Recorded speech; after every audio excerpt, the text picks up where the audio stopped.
Question, anong sex mo? Male. Wait tayo, mamaya ulit. Pag tinanong natin, baka yung mga forms nyo sa barangay, ha? Puro name. Okay? Culturally and socially constructed roles ascribed to male and female. Pag na, qualities, roles, and differentiated attitudes assigned to male and female. Kaya mali na nasa form nyo, natatawa si Tita, na name, gender. Ano dapat? Sex. Yan. So, ang gender kasi daw po ay expectation, behavior, iyakin. Marites. Sino Marites? Ano? Talaga si Dianchi. Yan po, diba? Yung sinasabi natin. So, therefore, gender is sociologically constructed. Sinabi lang ng society. At sabi po, ang gender ay nagbabago. Pwedeng sa bahay mo, Konsi, ikaw ay matigas, pagbot. Iba-iba siya. Kasi ang gender po, ito na yung qualities, characteristics, katangian. At ang gender daw ay present sa both men and women. Lahat daw tayo meron kasi lahat tayo may katangian.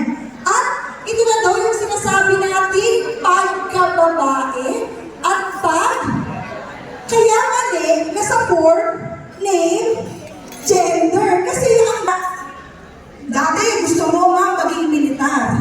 Pero sabi ng nanay mo, sabi daw ng nanay niya, kababae ng tao, bawal. Sino po dito yung gusto sanang mag-militar? Gusto sanang mag-pulis kaso bilang babae? Wag daw.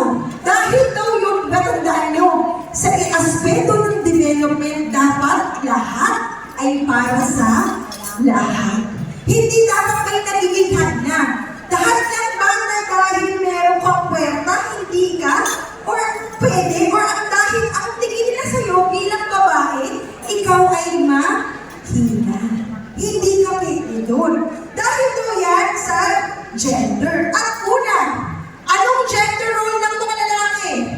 Ang LG, sino may kasalanan? Babae, di ba? Babae daw yung may kasalanan. Tanong ko, sinong nakatirang sa bahay? O sa barangay? Pagdating sa family mo, ay hindi. Pero yung mga lalaki, anong programa niyo sa kanila? Wala. Eh bakit? Ang tanong ni Miss Karen, ang paggawa pa ng bata ay role lang ng babae? Bakit hindi ko sila sinasali? Yun po yung sinasabi natin sa yan. Nagpupuhos sa mga babae. Pero sa gender, pwede siya sa lahat dapat. Ang mga lalaki, pwede bang magluto? Pwede bang mga lalaki mag-alaga ng bata? Mga babae, pwede bang kumita ng pera? Yun po yung gender. Unlike sino lang ang may yun daw. 24. Kunyari, si Konsi, meron siyang asawa. Si Konsi napasok siya, si Tres. Si Tres ay lalaki. Napasok siya sa isang barangay. Anong oras ang bukas ng barangay? 8 to 5. Si Tres, may asawa siyang babae at may 3 silang anak. Anong oras gigising yung anak, yung asawa ni Tres? 4. Pagkagising ng asawa, anong gagawin? Magluluto, magwawalis sa harapan, maglilinis sa mga. Sabi ni Tres, alam mo, Miss Karen, pag umaalis naman ako sa bahay para pumunta ng barangay, wala na namang ginagawa yung asawa mo. Tama ba mali?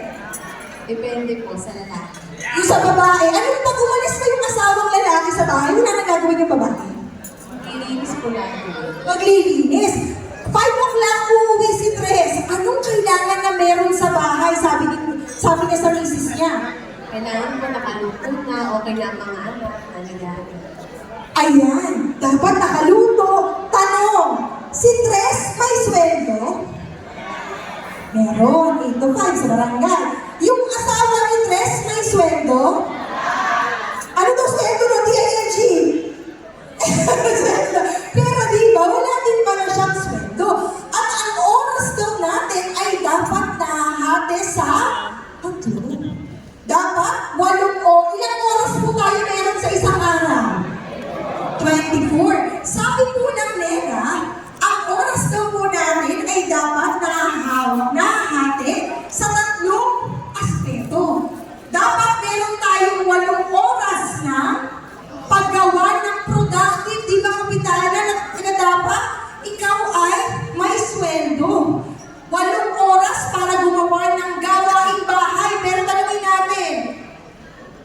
kalalakihan, naghuhugas po kayo ng plato?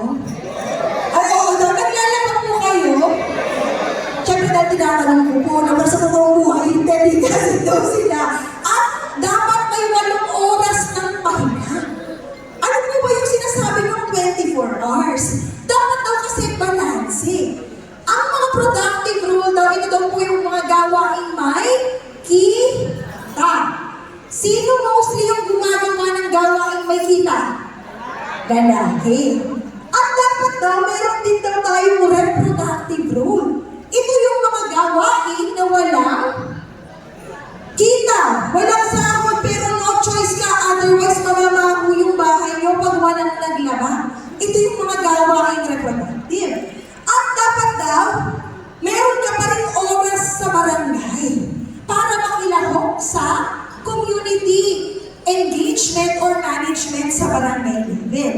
Ngunit, pagdating sa mga barangay leaders natin, sino mostly yung mga leaders natin? Babae o lalaki? Marami lalaki. Bakit di ba bibigyan ng pagkakataon ng mga babae? So, mamaya makikita po natin.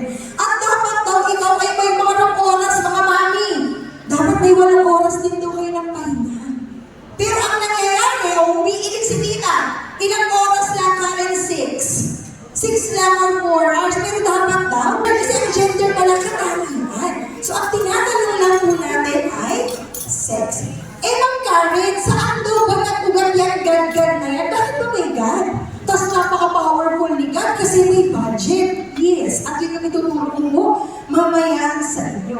Una, ang gender daw ay nagsimula sa bahay. Dressing girl, babies in pink, and blue baby, and boy babies in blue. Bakit?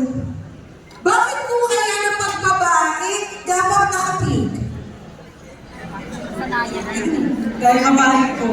Dahil babae, pero may explanation ba? Wala. Di ba po, sabi nga po natin, ibig sabihin yan ay gender. Di ba? Next, sabi nga po natin, ano po ang sinasabi natin sa mga batang babae? Pag batang babae, ikaw dapat ay sumusunod. Pag ikaw ay, dapat ikaw ay gentle. Dapat hindi ka pabuka-buka ka. Ang mga babae, batang babae, pwede umiyak. Pero ang lalaki, kaya naman po, ayon sa NEDA, ang may pinakamataas na suicide rate natin ay mga lalaki. Dapat bang ganon? Hindi, kasi iba ang development dapat para sa lahat. At ayan po, meron daw tayong birthday na aatendan, Ate Man. Tapos, ang birthday natin ay babae. Ma'am ko, ano po ang nagbibigay niyo pag babae? Dress. Dress? As ano kayang laruan? Down. Sige po, ma'am, dress and daw. Sir, may aatendan kang birthday, lalaki, 3 years old. Anong ibibigay mong laruan? Bola. Baril-barilan. Bakit kaya? Sabi nga po natin, bakit kaya binibigyan na, alam niyo po ba, may pag-aaral kami sa NEDA, binibigyan daw ng mga regalo gaya ng luto-lutuan dahil ang babae kasi anong kinukondisyon namin sa kanya? Paglaki mo, magluluto ka. Paglaki mo, mag-aalaga ka. Yung mga lalaki, paglaki nyo, kayo dapat ang magdadrive. Dapat ikaw ay marunong mamarel. Yun po yung sabi nga pinag-precondition natin. At iba daw hawakan ng babae at lalaki ang kanilang mga anak na babae at lalaki. DLG, kunyari anak mo lalaki, 2 years old, pwedeng maggapang, gumapang. Pag babae anak mo, bakit lagi mong sinasabi dapat naka-jogging pants? Bakit ayaw mo magagastos sa mga anak na babae?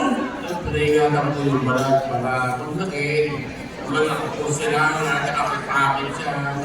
O, diba? Paano yun? Diba? Dapat kaakit-akit kaya ito po. Yan, dapat kaakit-akit. Kinukundi. Eh, kung lari ayaw naman nila na maging Miss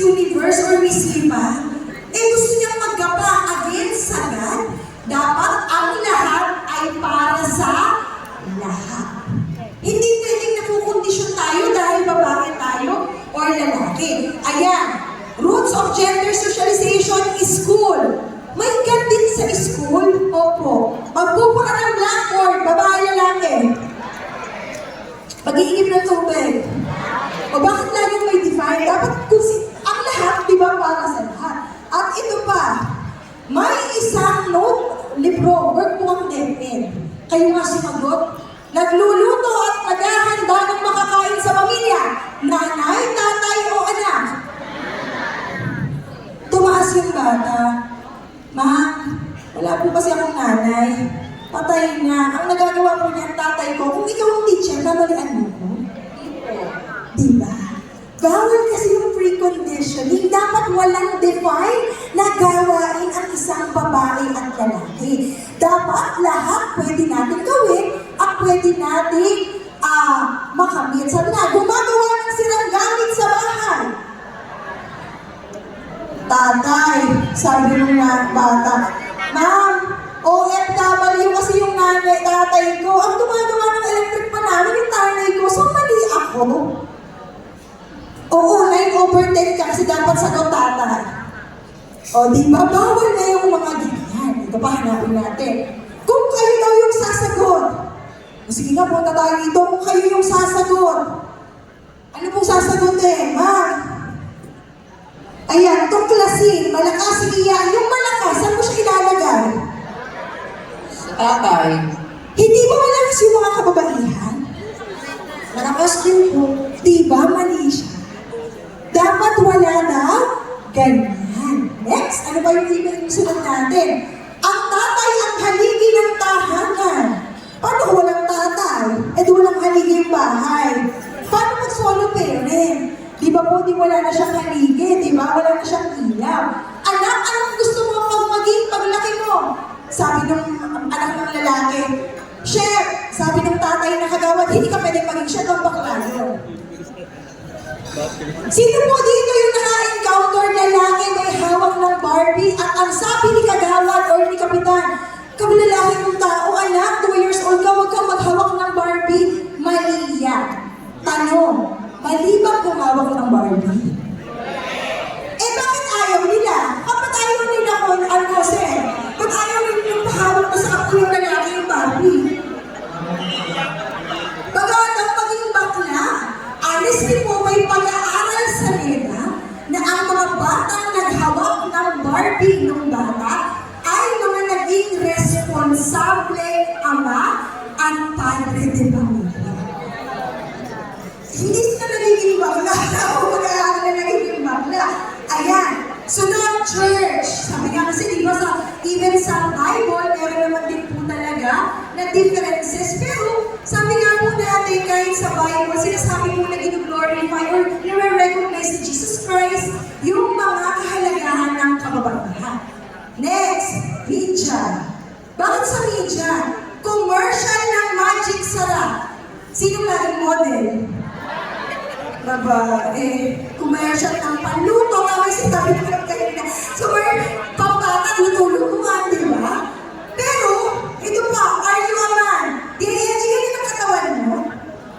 Dati daw, hindi pag hindi ganyan yung katawan niya, hindi siya lalaki. Again, sagad, bawal yung may stereotyping. Na dapat ito ka at dapat ito ka. Next, ayan. Kaya naman di ba, yung sa bench, tandaan mo, nag-apologize ang bench kasi ginamit na bilang yung kababaihan. So tayo sa barangay, maging mahina tayo yan. Ito pa, papakita ko sa inyo. Satisfaction guarantee. Bayantel. Bakit nakakayong babae? O sige, ano po? Na-satisfied. Pag tumawag sa telepono, ganyan yung ama. Nakatawa tayo. Nakatikim na sila ng 15 anyos. Sabi ng mga isa, magugulat ka sa sarap. Nakatikim na sila. Di ba nagagamit yung imahe ng babae bilang, di ba, sexual object, sex slave, yan po yung pinagbabawal natin sa yan. Kaya naman, sino nakakapansin? Sino commercial model na ng Ariel? Lalaki. Because that's their gender and development commitment. Ariel, one wash. Ayan. Lahat ba ng babae marites? Eh, ba't sabi nila lahat daw ng babae marites? Mas, ano daw, mas solid or mas honestly, mas chismoso daw yung mga lalaki. Yes!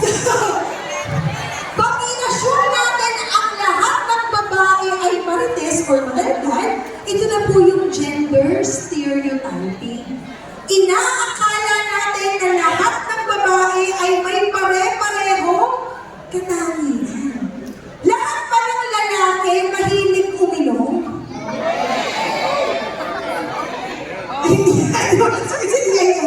Lahat pa ng lalaki babaero. O hindi naman tayo po. Di ba huwag na bawal kasi sa ganda mag-assume na pare-pareho ng katangian ang babae at lalaki. Ayan. Ano daw yung mga stereotypes sa babae? Dapat pag babae ka, ikaw ay mag-asawa at mag-anak. Pag hindi ka ng-anak, ano yung chismisan sa barangay? Baog, tombo yan. Alam mo, hindi yan makakaalam. Wala pong kasalanan siya kung ayaw niya mag-asawa. Ito yung mga stereotype. Diba? Dapat pag lalaki ka, ikaw ang may pera. Kaso sabi ng asawa mo, dalawa kayo, sabi ng babaeng OFW, mahal sa bahay ka na lang kasi mas malaki ang kumita. Pero ang tingin ng mga marites na kapitbahay, siya ay under the saya at tamad. So again, sa gender and development, dapat lahat pwede sa lahat. Dapat walang stereotyping. Ayan na. O, may dalawang CR. Walang label. Ma'am, saan ka mag-CCR? Walang babaeng nakalagay. Walang label yan. Saan ka mag-CCR? Sa marami. Bakit madaldal ka ba? Ano din po? O, hindi siya madaldal, pero bakit din siya mag-CCR? Sir, saan ka mag-CCR? Walang lalaki. Kahit saan daw pwede. Diba? Kasi wala naman tayo. Yan yung sinasabi natin stereotyping. Na lahat ng babae, madaldal, eh hindi naman. Diba po? Kaya naman, ini-encourage sa mga public facility natin by gender-neutral comfort room, like parang sa SM Santo Tomas. Kung saan, kasi bakit anong nangyayari? Ang akala ng iba, pag gender-neutral comfort room, pang LGBT, mali. Kunyari, si Sir, may apo ka na, sir. Pumunta siya ng SM. Ang apo niya ay babae, 2 years old, nagpupo. Saan mo siyang CR ipapasok? Lalaki ka, batang babae yun, saan mo siya ipapasok? Kaya dapat may mga ganyan. May mga barangay, sabi, ma'am, maglalagay ako ng CR, ng diaper changing sa CR ng babae. Stereotyping ka. Dapat kung may diaper facility, meron din sa mga kalalakihan. Kasi di ba minsan kasama din nila, yung mga ganitong klaseng pagpapagawa, pag-renovate, pwede sagad. Yes, under capital outlay. So mamaya mas makikita niyo sa gender mainstreaming. Ito na po yung sinasabi natin. Ano yung column 1 ng God Plan and Budget? O DILG, as per request sa akin ng DILG, may mga draft na tayong God Plan sa mga lang na mesa. Ang gender man issue, or yan po yung God mandate or gender issue, yan yung column 1 ng God Plan and Budget. Yan yung suliraning pambarangay na dapat masagot ng barangay base sa totoong kalagayan ng kanyang mamamayan. Next, ayan. Una, ano ba yung mga gender issue ng babae? Ang babae daw madaming kamay. Totoo po ba yun? Bakit, mami? Bakit madaming kamay ang mga babae? Masipag, nagluluto na, naglalaba pa, nagtatrabaho pa, nag-aalaga pa ng bata, nag-online selling pa, nag-aalaga ng ano. At ang sabi daw po, ang mga kababaihan, kahit wala siyang sweldo, mas karamihan sa kanyang oras ay gumagawa. Totoo, di ba? Yung mga Gabriela,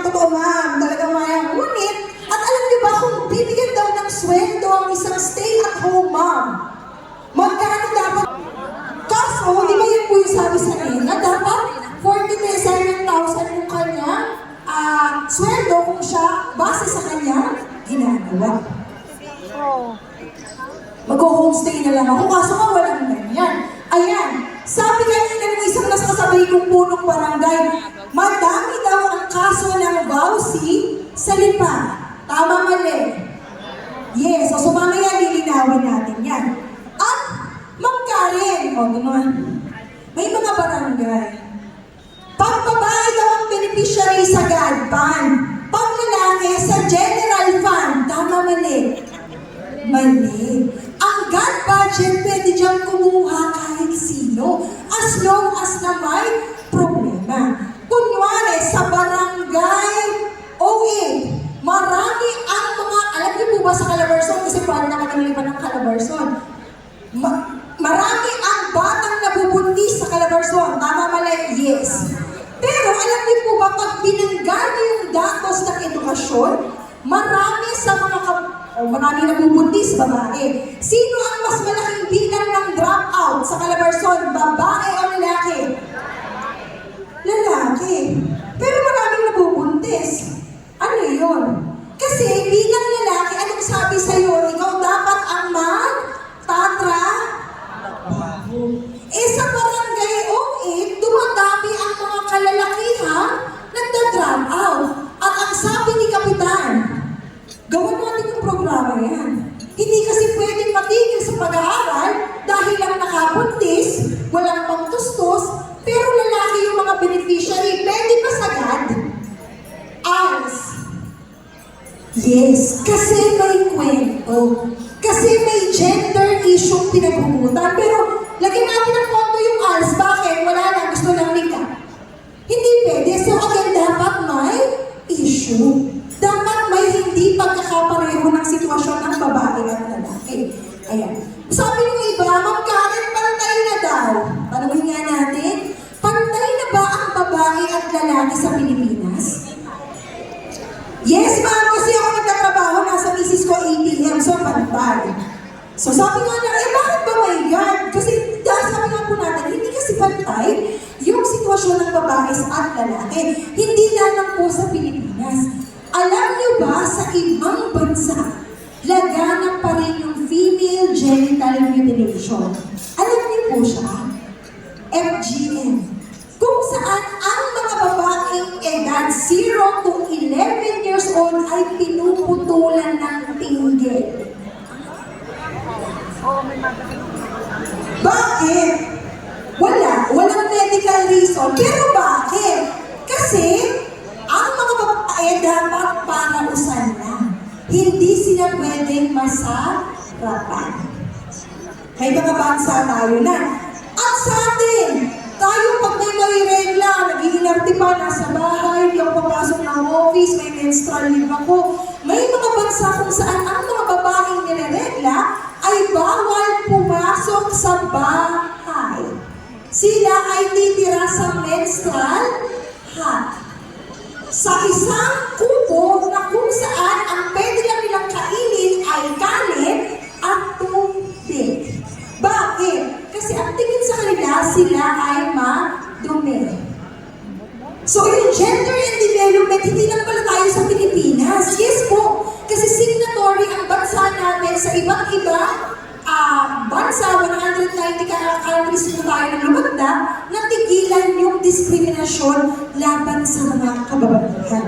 Ayan. At sabi nga po natin, Ma'am Karen, gusto namin, dapat diba sabi mo, God pantay? Oo, gusto ko lahat pantay. Pantay na oportunidad sa babae at sa lalaki. Ngunit, pagdating sa datos ng barangay, sino ang mas maraming elected official? Babae, lalaki? Bakit? Kasi ma'am, pero alam niyo po ba sa Calabarzon, kahit sa lipa, sino ang mas maraming botante? Babae, lalaki? Babae. Sa Pilipinas po, mas marami ang botanting babae. Ngunit, mas maraming nakaupo na lalaki. Kasi, mamaya makikita niyo, bakit ba nauna sa development yung mga kalalakihan? Ayan, ang sabi ng iba, hindi naman kasi pantay ang God. Sabi ko bakit? May violence against women. Walang violence against men. Tama, mali? O O, sir, pag sinapa ka ng asawa mo, nagreklamo ka sa barangay? Hindi. Kasi stereotype. Ang tingin mo, dapat, bilang lalaki, ikaw ay makisig. Dapat ikaw ay machismo, matigas. Kaya nga po, yun po yung sinasabi natin na kalalagahan. Bakit kailangan nating aralin? At yung gender, dahil sa ating gender, kaya may inequality. O next, ayan. Gusto natin gender justice. So, sabi natin. Tanong ko, nalalagay niyo po ng budget? Saan? Wala po, walang budget. Sabi ko, pero bakit ayaw yung gamitin yung framework ni God? Kung saan pag nagsama-sama yung mga grupo, alamin nyo sila, alamin nyo yung mga programa nila, problema nila na kanilang sektor, lapatan nyo ng programa, ipaalam nyo sa kanila yung mga gawain na ginagawa ng barangay, ito po ay pwede sa God. Mamaya makikita rin po kung paano siya pwede, ha? At sabi ko nga, kasi daw ang God ay dapat kasali lahat. Tapos na yung panahon na sabi ni God, kaya magpapagawa ako ng tulay, gusto ko ng ganito, gusto ko ng ganyan, gusto ko bumili ng ganito, gusto ko magpa-renovate dito. Dapat pagdating sa God, kanino po galing yung programa? Now, sa totoong pangangailangan ng tao. Pwede pala yun. Natutuwa ko kayo. Yes, mamaya sa gender mainstreaming, makikita nyo lahat pwedeng lagyan ng budget sa God. So, ayan, bukod sa na-international commitment, we also have na legal mandates. Ito po ay nakalagay sa Philippine Constitution. At ayon sa RA 7192, dapat lahat tayo nag-mainstream. Ito pa. Ayan. Alam niyo po ba na 30% sa Official Development Assistance Fund na nare-receive natin sa iba't ibang bansa ay dapat for God? Karen, kaya pala yung construction ng DPWH, road yun, nasa God budget nila. Yes. Sa gender and development, basta may kwento, may kwenta. Magpapagawa sa kapitan ng tulay. Bakit? Karen, kasi nakita namin, ipapakoncrete ko yung drainage canal dun sa my school. Bakit? Kasi meron kaming datos na alam mo ba, uma-absent yung mga bata sa school gawa lagi baha.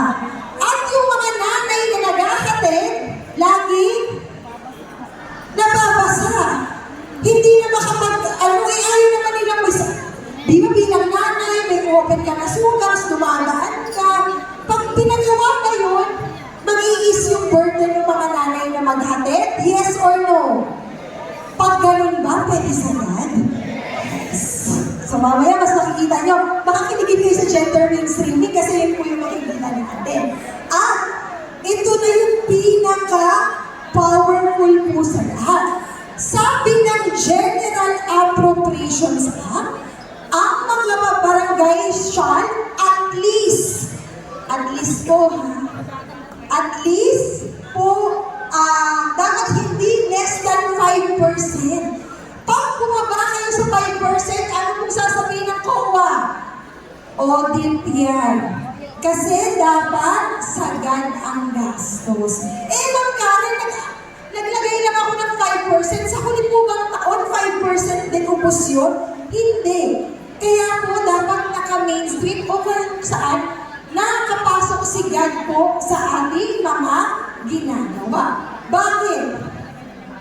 Ang daming pera sa God, pero lagi kayong na-AON na hindi ubos.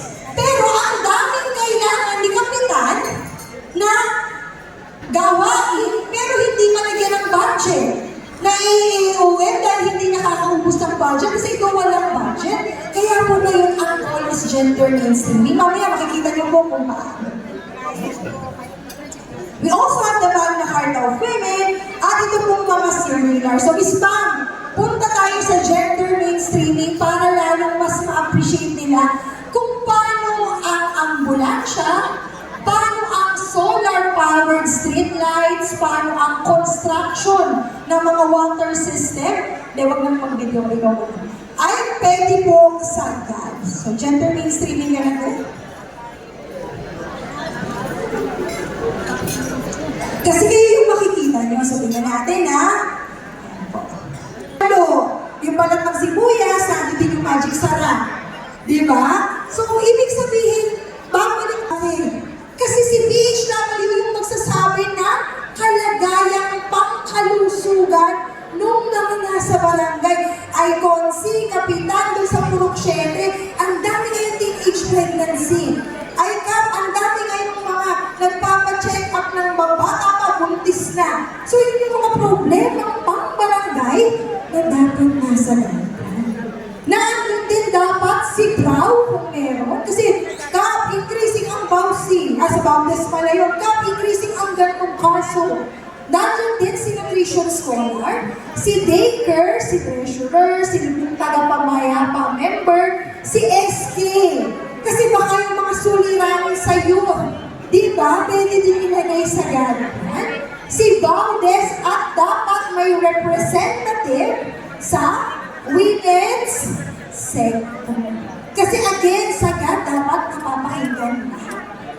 Next. O ayan. Paano